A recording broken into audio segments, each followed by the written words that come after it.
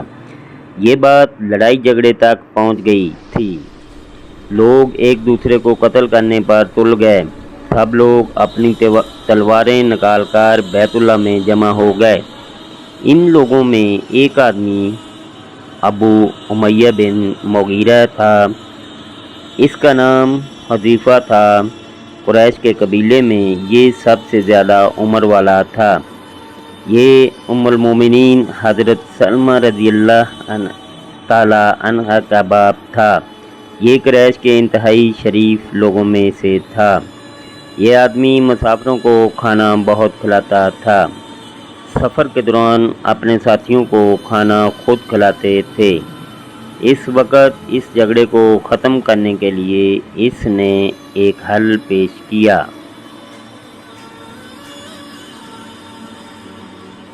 اس شخص نے اہل قریش سے کہا کہ جھگڑا نہ کرو بلکہ ایسا کرو کہ حرم کے صفا نامی دروازے سے جو شخص داخل ہوگا اس سے فیصلہ کرا لو۔ وہ شخص جو فیصلہ کرے تمام لوگ اسے تسلیم کر لیں۔ یہ تجویز سب نے مان لی۔ آج اس دروازے کو باب السلام کہا جاتا ہے۔ یہ دروازہ رکن یمنی اور رکن اسود کے درمیانی حصے کے سامنے ہے۔ اللہ کی قدرت کے اس دروازے میں سے سب سے پہلے نبی کریم صلی اللہ علیہ وسلم داخل ہوئے۔ قریش نے جیسے ہی آپ کو دیکھا تو پکار اٹھے، یہ تو امین ہیں، یہ تو صادق ہیں۔ اور قریش کے ایسا کہنے کی وجہ یہ تھی کہ قریش اپنے ہونے والے تمام جھگڑوں کے فیصلے آپ ہی سے کرواتے تھے۔ آپ صلی اللہ علیہ وسلم کسی کی بھی بے جا حمایت نہیں کرتے تھے، نہ بلا وجہ کسی کی مخالفت کرتے تھے۔ پھر ان لوگوں نے اپنے جھگڑے کی تفصیل نبی کریم صلی اللہ علیہ وسلم کو بتائی۔ ساری تفصیل سن کر نبی کریم صلی اللہ علیہ وسلم نے فرمایا، چادر لے آؤ۔ جب وہ چادر لے کر آئے تو نبی کریم صلی اللہ علیہ وسلم نے چادر کو بچھایا اور دست مبارک سے حجر اسود کو اٹھا کر چادر میں رکھ دیا۔ پھر ان قبیلوں کے لوگوں سے کہا کہ وہ چادر کو سب مل کر اٹھائیں اور وہاں تک لے جائیں۔ حجر اسود کو رکھنا تھا۔ انہوں نے حکم کی تعمیل کرتے ہوئے جب چادر کو اس مقام تک اٹھایا تو نبی کریم صلی اللہ علیہ وسلم نے حجر اسود کو اٹھا کر اس کے مقام پر رکھنا چاہا، لیکن عین اس وقت ایک نجدی شخص آگے بڑھا اور تیز آواز میں بولا کہ بڑے تعجب کی بات ہے کہ آپ لوگوں نے ایک کم عمر نوجوان جو اپنا رہنما بنا لیا اور اس کی عزت افزائی میں لگ گئے ہو۔ یاد رکھو یہ شخص سب کو گروہوں میں تقسیم کر دے گا۔ قریب تھا کہ لوگوں کے درمیان اس کی باتوں سے پھر جھگڑا ہو جائے، لیکن انہوں نے خود ہی محسوس کر لیا کہ حضور صلی اللہ علیہ وسلم نے جو فیصلہ کیا ہے وہ لڑائی جھگڑے والا نہیں ہے، وہ لڑائی ختم کرنے والا ہے۔ چنانچہ حجر اسود کو نبی کریم صلی اللہ علیہ وسلم نے اٹھا کر اس کے مقام پر رکھ دیا۔ مورخین نے لکھا ہے کہ یہ نجدی شخص دراصل ابلیس تھا جو کہ انسانی شکل میں آیا تھا۔ جب کعبہ کی تعمیر مکمل ہو گئی تو قریش نے پھر سے بتوں کو اس میں سجا دیا، اور کعبہ کی یہ چوتھی تعمیر تھی جو قریش نے کی تھی۔ خانہ کعبہ کو سب سے پہلے فرشتوں نے بنایا تھا۔ بعض صحابہ کرام نے فرمایا ہے کہ زمین و آسمان کو پیدا کرنے سے پہلے اللہ تعالیٰ کا عرش پانی پر تھا۔ جب عرش کو پانی کے اوپر ہونے کی وجہ سے حرکت ہوئی تو اس کے اوپر کلمہ لکھا گیا، اللہ تعالیٰ کے سوا کوئی معبود نہیں اور محمد اللہ کے رسول ہیں۔ اس کلمے کے لکھے جانے کے بعد عرش ساکن ہو گیا۔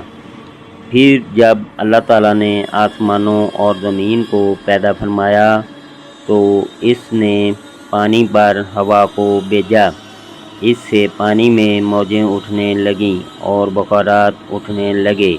اللہ تعالیٰ نے ان بخارات یعنی بھاپ سے آسمان کو پیدا فرمایا، پھر اللہ تعالیٰ نے کعبہ کی جگہ سے پانی کو ہٹا دیا، جگہ خشک ہو گئی اور یہی خشکی پھیلتے پھیلتے 7 بر اعظم بن گئے۔ جب زمین ظاہر ہو گئی تو اس کے اوپر پہاڑ قائم کر دیے گئے۔ زمین پر سب سے پہلا پہاڑ قبیس ہے۔ پھر اللہ تعالیٰ نے فرشتوں کو حکم دیا کہ زمین پر میرے نام کا ایک گھر بناؤ تاکہ آدم کی اولاد اس گھر کے ذریعے سے مجھ سے پناہ مانگے اور اس گھر کا طواف کرے جیسا کہ تم نے میرے عرش کا طواف کیا ہے۔ فرشتوں نے حکم کی تعمیل کی اور پھر حضرت آدم علیہ السلام نے خانہ کعبہ کی تعمیر کی، پھر اس کے بعد حضرت ابراہیم علیہ السلام نے اور پھر آخر میں قریش نے چوتھی بار تعمیر کی۔ اللہ تعالیٰ ہمیں نیک کام میں پہل کرنے کی توفیق عطا فرمائے، آمین۔ ناظرین، اگر آپ کو ہماری ویڈیو اچھی لگی ہو تو اسے لائک کریں اور مزید ایسی اسلامی ویڈیوز کے لیے ہمارے چینل کو لازمی سبسکرائب کریں۔ شکریہ۔ اللہ پاک ہر مسلمان کو اپنے حفظ و ایمان میں رکھے، آمین ثم آمین یا رب العالمین۔ اللہ حافظ۔